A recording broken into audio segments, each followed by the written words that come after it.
Welcome to For Beginners. I'm your host, Shy Ill, and today we are talking about DMX hating two of his biggest hits. So as we all know, X always came from an authentic place. Never came from a bullshit place, never came from a clout-chasing perspective, never came from I'm doing this for this specific reason. I'm going to make a club record or I'm going to make a party record.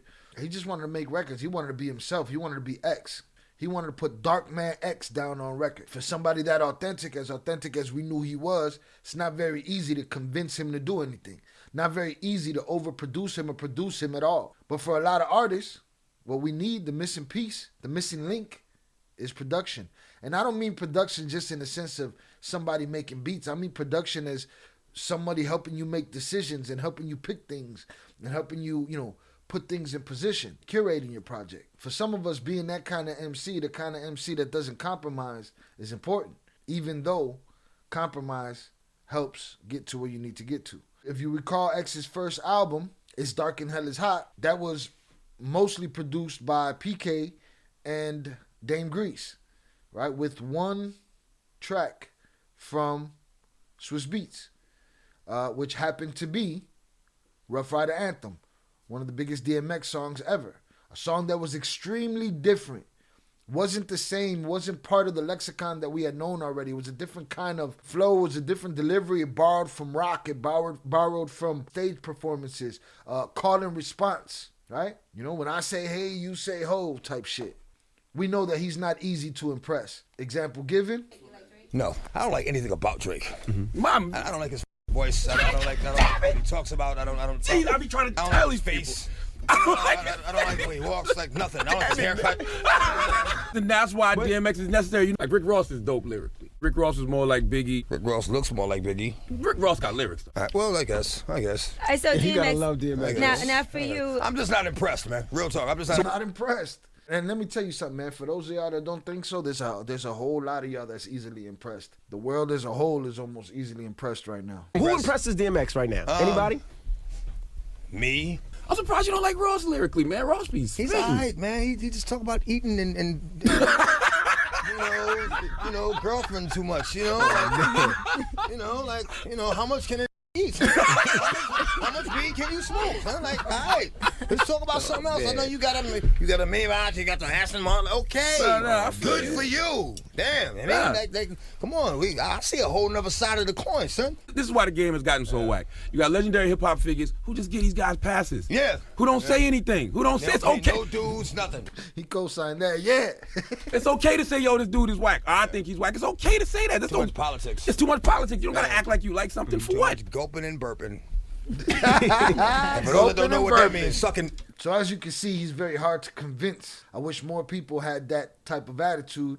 There'd be less of the politics and bullshit that he's talking about out there. Now, when an artist calls his own shots, there's not much you can do to change his mind.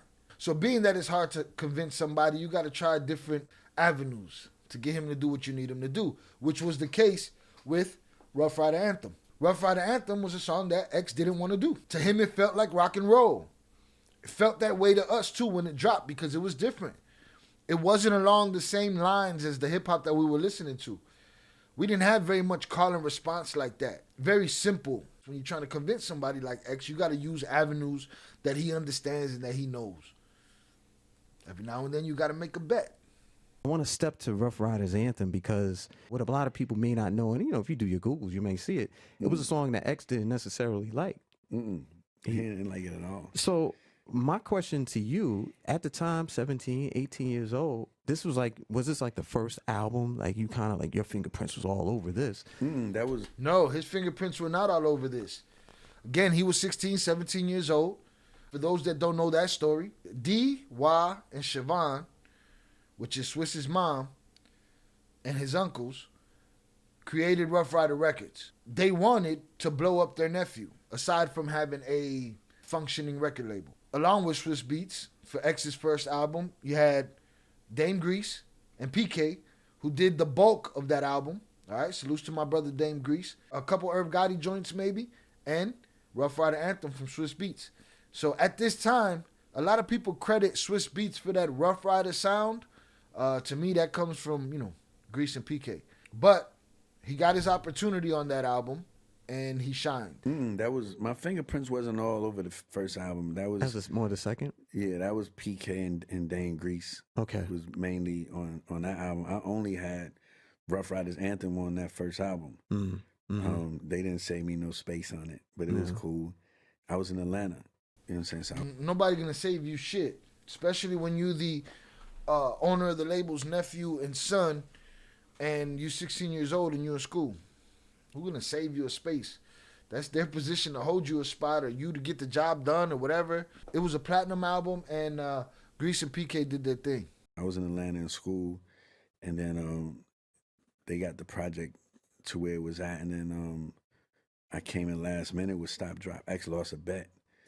Well, I wouldn't even been on that album. You know what I'm saying? But he didn't lose the bet because that song ended up changing all of our lives. So he technically won the bet from my own. He technically won the bet. It was a big record. It was enough. Listen, man, I think X could have come out there and done a Rudolph the Red-Nosed Reindeer. Come on! Rudolph the Red-Nosed Reindeer had a very shiny nose.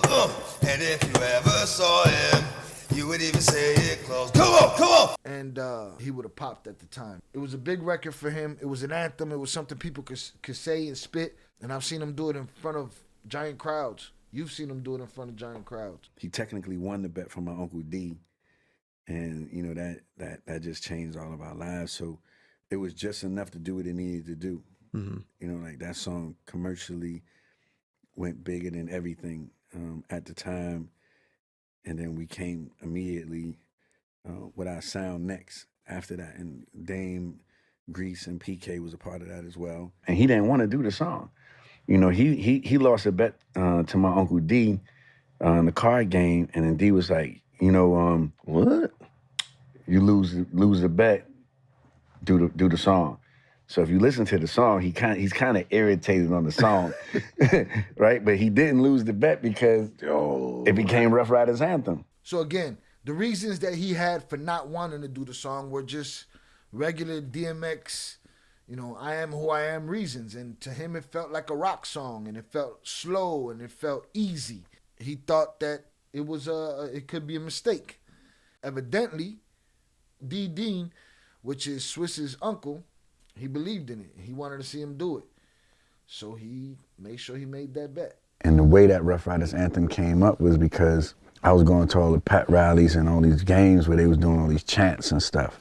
It just felt festive. I'm like, yo, those chants are crazy. Damn, the energy.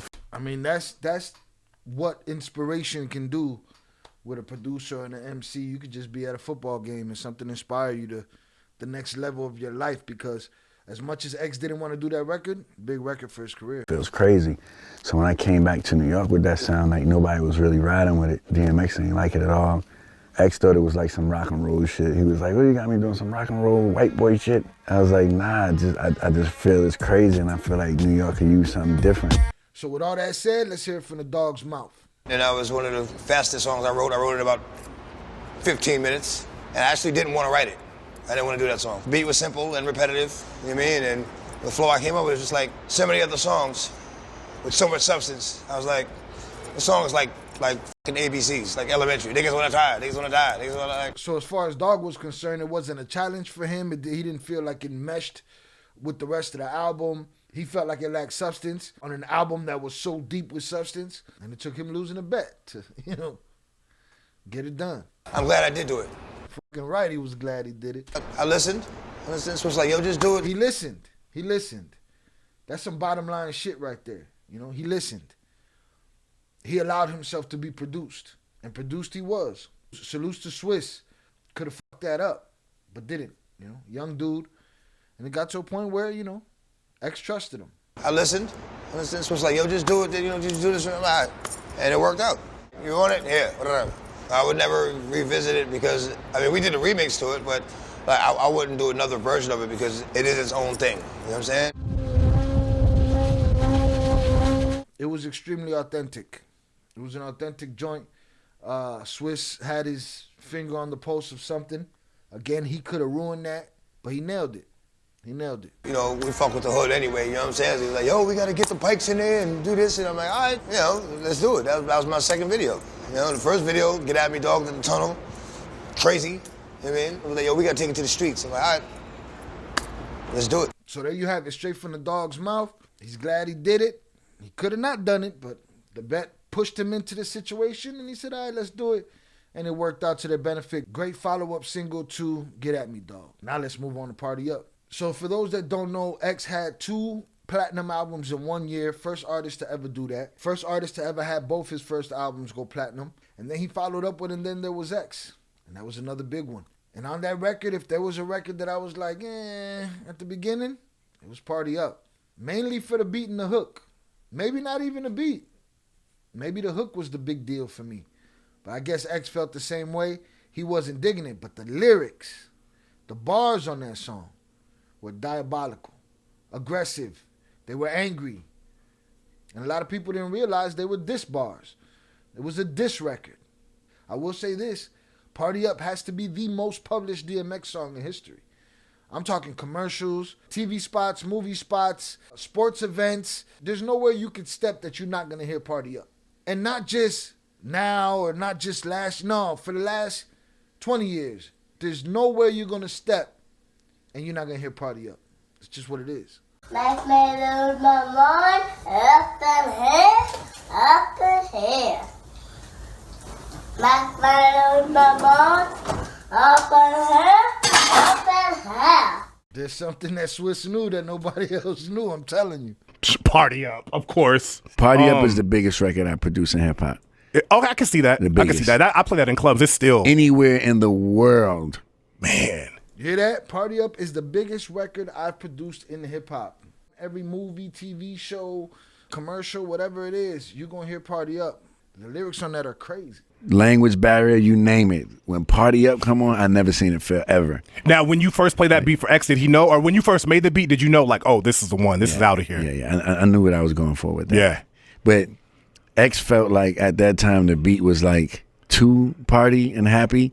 Yep, typical X. Hence, sounds about right. Hence his disrespectful verses. Yeah. His verses is like the most disrespectful verses is on Party Up. I feel like that. If you're going to make me get on something, I'm going to get on it the way I'm going to get on it. You know what I'm saying? I'm going to bring me to this project. And that's what Dog did. He brought himself to that project, and he showed up. Oh, that song is a classic, and you guys did that because this is the West Coast, and he's dissing the out of Corrupt on that song, and we still love it. We still sing all the words. You're whack, you're twisted, your girls are... Sorry, Corrupt. You know, I love you, but... I forgot about that. Yeah, so, and then I saw them both backstage at a concert recently. They're both cool, friends, whatever. It happens. Shout out the Corrupt versus DMX war. If y'all don't remember that, over Foxy Brown back in the day. Maybe we'll get into that in another video one day. So Party Up, one of X's biggest records. Talking about as far as publishing, as far as airplay, radio play, whatever. They had to do a crazy clean version of that because it was out of this world as far as the disrespect on that record. But it was a good thing they got it done. It was a good thing they made that song. Let's hear it from the Dog's mouth. No, that was the second to last song I did on my third album. And I'm thinking the album's done. And here comes Swizz with this fucking beat. I'm like, whoa, my God, this shit is crazy. Like, right, I thought, it was hit with What's My Name, and then then Swizz hit me with Party Up, and I was like, bananas. And I feel like I had something to prove too. You know what I mean? Because at that point, I was the only artist in history had their first 2 albums debut at #1, and I have 2 platinum albums in 1 year. So I'm like, I gotta do it again. I'm like, all right, motherfuckers think it's a joke. Like, all right. Again, being produced, allowing himself to be produced.